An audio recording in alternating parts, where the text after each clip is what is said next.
Tonight, a strike by stagehands shuts down most of Broadway at the beginning of the busy holiday theater-going season. It's the Grinch. They stole their fun. I'm Maggie Rodriguez. Also tonight, author Norman Mailer dies at the age of 84. In his long and tempestuous career, he was known as much for his feuds and barroom brawls as for his literary successes.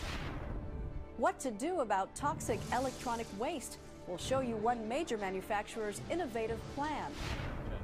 And as America marks the 25th anniversary of the Vietnam Veterans Memorial, we'll hear from the veterans themselves. We did our job over there. We got back.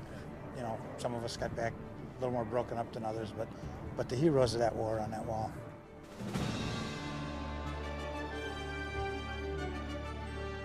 This is the CBS Evening News. Good evening. On day 6 of the writer's strike that has shut down most of Hollywood, a job action is hitting a different form of entertainment on the other side of the country. The Stagehands Union struck Broadway today, forcing all but a handful of theaters to go dark.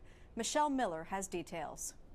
1 hour before the curtain went up at today's matinee, stagehands hit the picket lines. And the title of the first show to be shut down was a bad omen to theater owners, producers, and ticket holders alike. It's the Grinch. They stole their fun, their New York moment. Parents toting their kids, some all the way from Arizona. How long have you been waiting to see the Grinch? A very, very, very, very, very long time. Were forced to face the music. What do you tell your kids? We told her that the Grinch was sick, right? Grinch wasn't feeling good. I mean, what do you tell a kid about a contract? Or for that matter, theater-loving adults. All but 8 Broadway shows went dark today. Those 8 hold separate contracts with the Stagehands Union. Working without a contract since July, the union authorized the walkout against 28 Broadway shows after negotiations with the League of American Theaters broke down. The entire union is not coming. Theater owners say the issues are work rules and staffing requirements, particularly the long and costly process of setting up a show. While that's going on, there are many men who are sitting around not doing anything. We want to be able to call the people we need to work when we need them to work. Ticket sales have jumped 9% this year, but the strike could wipe out any gains, damaging the industry and businesses that cater to tourists by $17 million a day. It's the equivalent of a blizzard. It's the second strike to hit Broadway in less than 5 years. In 2003, musicians silenced the Great White Way for 4 days. It's nice to meet you. What's your name? And while the Grinch himself, actor Patrick Page, is trying to put on his best face, You're a mean one, Mr. Grinch. cheering up legions of disappointed fans isn't easy. Did that make up for not seeing the show? No. Where's his makeup, right? Producers are refunding tickets. Some are even promising to hold the best seats for ticket holders if they rebook. That's tough to do when it's unclear how long the strike will last. Maggie? Michelle, is there any hope in sight? Any negotiations scheduled? The quick answer, no. Both sides seem to have dug in pretty well. Michelle Miller in New York, thank you. Norman Mailer, a legend in American literature who dabbled in politics and whose personal life was as explosive and controversial as his writing, died today in New York. He was 84. Erin Moriarty looks back on his life. Known for an ego as outsized as his talent, Mailer lived life unapologetically. His first novel, The Naked and the Dead, based loosely on his own experiences in World War II, became a huge bestseller. At 25, Mailer was a national sensation and on his way to becoming an American literary icon. His most defining work was his coverage of the counterculture of the 60s and 70s. When 200,000 protesters marched on the Pentagon to end the Vietnam War, Mailer was there. The book he wrote about it won the first of his 2 Pulitzer Prizes. The second was for his account of the execution of murderer Gary Gilmore. Many of his works explored themes of sex and violence, which his personal life sometimes reflected. Married 6 times, he stabbed his second wife with a penknife after a drunken fight. I really couldn't believe it when it happened. I couldn't believe that I had done it, and so it was a huge shock. Later, deeply impressed with the novel of convict-turned-author Jack Abbott, Mailer fought for his release.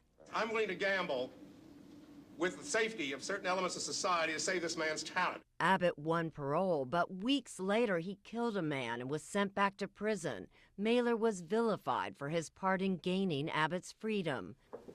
Mailer's work was controversial and often polarizing. Critics were divided over whether he was a genius or a charlatan, but attention was paid to what he had to say. And there's no argument that the world is a little bit duller with his passing. Erin Moriarty, CBS News, New York. The political standoff continues tonight in Pakistan, the U.S. ally that anchors the Eastern Front in the battle against al-Qaeda. Here's the latest. The Musharraf government freed chief opponent Benazir Bhutto from house arrest, but blocked her from meeting with the deposed Chief Justice. The regime said it would lift the state of emergency within a month, and President Bush called Musharraf's promises positive steps. Sheila McVicker in Islamabad has more. Released from a day-long detention, opposition leader Benazir Bhutto made a point of stopping by to visit the Chief Justice fired by Pakistan's military leader. Her supporters fought with riot police blocking the road. From inside her white Jeep, Bhutto again begged police to let her pass. She is becoming the focus of opposition to General Musharraf, with very public daily reminders of what he needs to do. I'm calling for the release of the Chief Justice and all the judges of the Supreme Court of Pakistan, and for General Musharraf to help secure the stability of Pakistan by sticking to the schedule for the holding of elections. In the northern city of Peshawar, where religious opposition parties dominate, protesters again took to the streets by the hundreds. Among those arrested, a former government minister.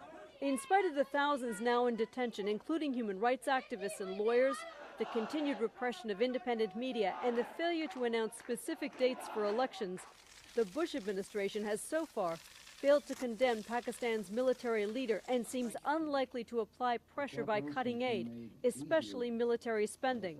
President Bush last spoke to Musharraf on Wednesday. He has declared that he'll take off his uniform, and he has declared there'll be elections, which are positive steps. Today, President Musharraf was very much General Musharraf, meeting with top army commanders whose support is vital, telling them emergency rule was essential for a stable Pakistan. This confrontation is moving into a key week. The opposition expects that by November 15th, General Musharraf will resign his military commission and begin the countdown to elections. There's no indication the general shares the same timetable. Sheila McVicker, CBS News, Islamabad. World markets are taking a breather after a wild week, with oil prices soaring toward $100 a barrel, the stock market down more than 4%, and banks writing off billions in mortgage-related losses. Randall Pinkston has our look at the world economy in turmoil.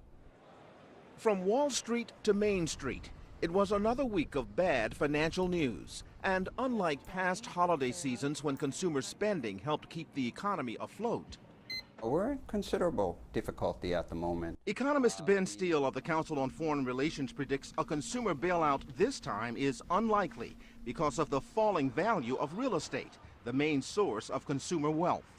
American consumers are naturally going to be somewhat nervous about making big ticket expenditures when they're not so sure what their house is worth anymore. Add to that concern the rising price of oil and gasoline, and you have more reasons for worry. Much of the crude oil price hike is driven by growing demand from the booming economies of China and India.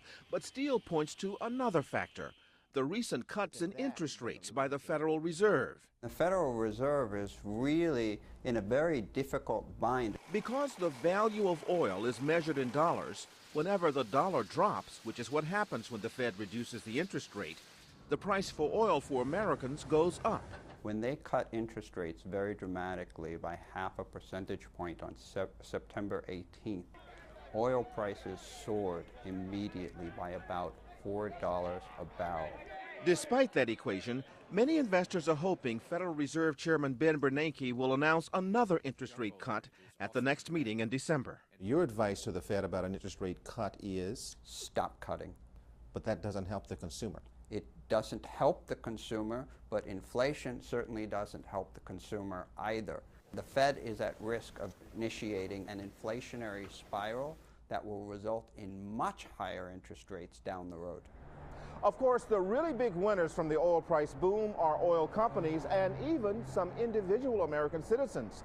In Alaska, which provides an annual subsidy for its oil production, every citizen there will get $1,654 from this year's oil price boom. Maggie? Randall Pinkston, thanks. Still ahead on tonight's CBS Evening News, remembrances at the Vietnam Wall. And when we come back, families displaced by the war in Iraq. 6 more American soldiers have died in an ambush in eastern Afghanistan. That brings the death toll this year to 101, the most since the invasion in 2001. That parallels the situation in Iraq, where 857 Americans have died this year, the most since the war began in 2003. U.S. officials stress the casualty rate has gone down in recent weeks. Still, there's no let-up in the suffering of the Iraqi people in a country devastated by 4 years of war and sectarian violence. Here's Alan Pizzi in Baghdad. In a cruel twist of fate, even as violence in Baghdad is at its lowest ebb in 18 months, the number of Iraqis who are refugees in their own country continues to grow.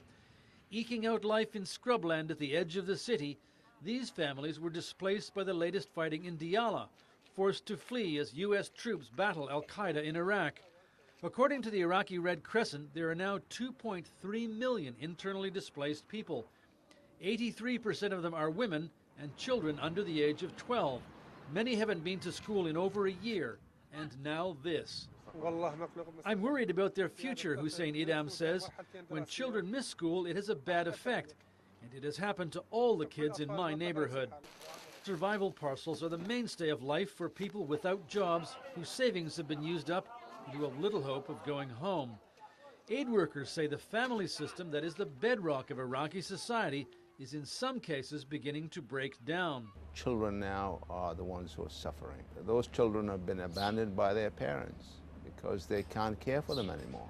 Even the more than 100,000 who have fled to the relatively safe Kurdish areas of the north face an uncertain future while living in a miserable present. This is because lack of services, lack of jobs, despair. A well-organized distribution system will get the displaced through the winter, but neither that nor claims that things are getting better can make up for the fact that this is no life in a place that sits on a lake of oil and whose people were once among the most dynamic and educated in the Middle East. Alan Pizzi, CBS News, Baghdad. Just ahead on tonight's CBS Evening News, a green alternative to tossing those electronic gadgets into the trash. There's word tonight the NTSB is sending a team to investigate this week's container ship accident that spilled 58,000 gallons of fuel into San Francisco Bay. Hundreds of oil-soaked seabirds could die from its effects. 75 birds were being treated at a rescue center today, with more on the way. There's a new trend in America's trash, a huge buildup of discarded cell phones, computers, and other household electronics. Environmentalists are worried it could turn into a toxic time bomb in the ground. Bianca Solorzano has the story. We love our electronics, but it's a fickle affair. When something better enters the picture, we dump it. But there's growing concern that the nearly 3 billion electronics that Americans cherish now will wind up here in landfills. According to the Environmental Protection Agency, in 2005, we threw out 2.2 million tons of unwanted electronics. Most of it went into landfills. Only about 345,000 tons were recycled. That recycling number may soon improve. Electronics giant Sony recently began a nationwide recycling program. Our goal for this program is also for every pound of product we put out in the marketplace, we want to take a pound back. That would amount to taking back 200 million pounds of electronics. That's what Sony produced last year. The program provides free recycling for any Sony product taken to select waste management e-cycling centers. Creative Recycling has been recycling electronics for 13 years. In a matter of minutes, TVs, stereos, fax machines, and computers are shredded to pieces. We do not want lead and other heavy metals going into the landfills or going into our environment. And in our gotta have the latest tech world, the problem is only growing. The rate of functional obsolescence is ever increasing, and so it's driving more and more equipment into the waste stream. That's why University of Florida scientists have built these giant lysimeters, or simulated landfills, to find out if lead from electronics is leaking into the earth. So we filled this one up with solid waste, garbage, and 6% electronic waste. And we packed it all in just like you pack down the garbage in a landfill with a compactor.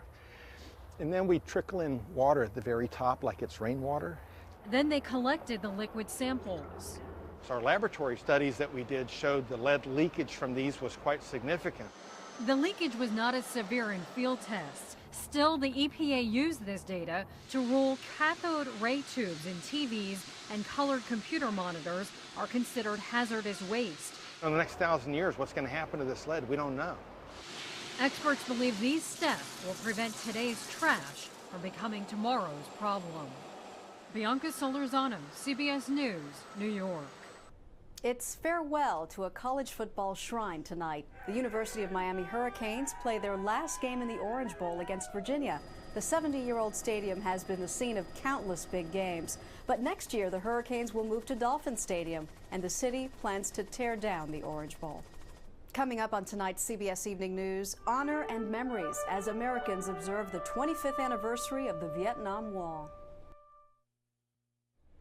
When it was dedicated 25 years ago, the Vietnam Memorial was controversial because of its simple, abstract design.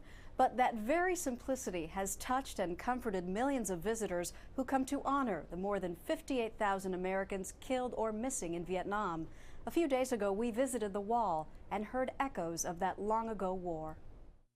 Well, I served in Vietnam with 3rd Battalion, 4th Marines, and we have 434 names on that wall. It's always tough to see the wall. I'm always shocked by the number of names. I mean, you look at the 58,000 names, and you almost feel like you could reach through the wall and touch them. Lower ranks, upper ranks, captains, lieutenant colonels that paid the price in Vietnam, and I just come by to pay the boys a visit.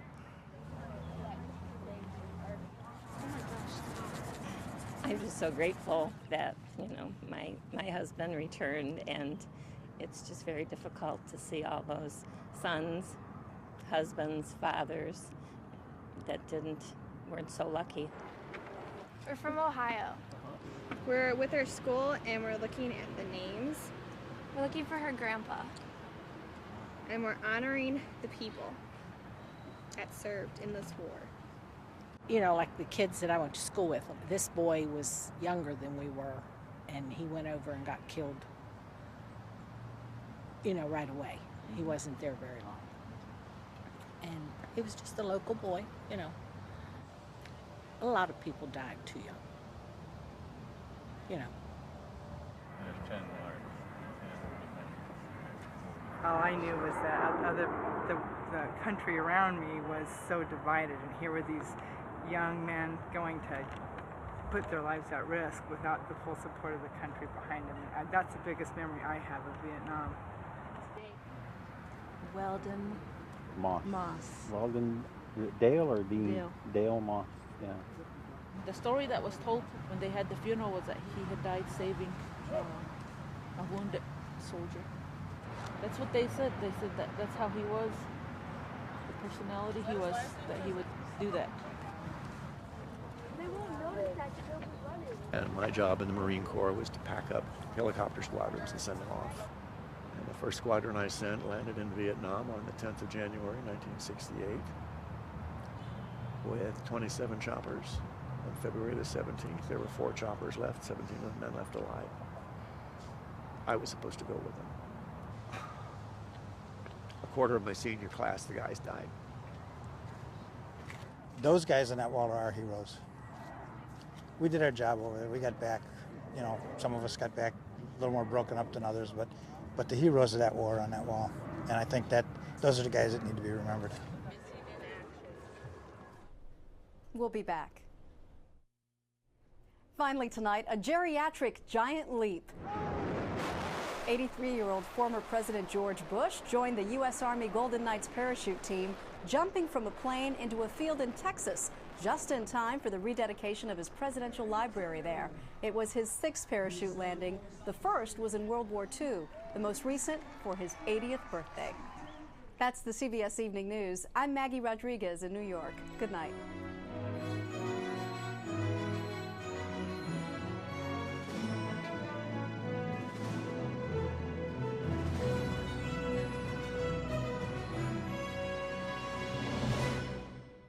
CBS News, experience you can trust.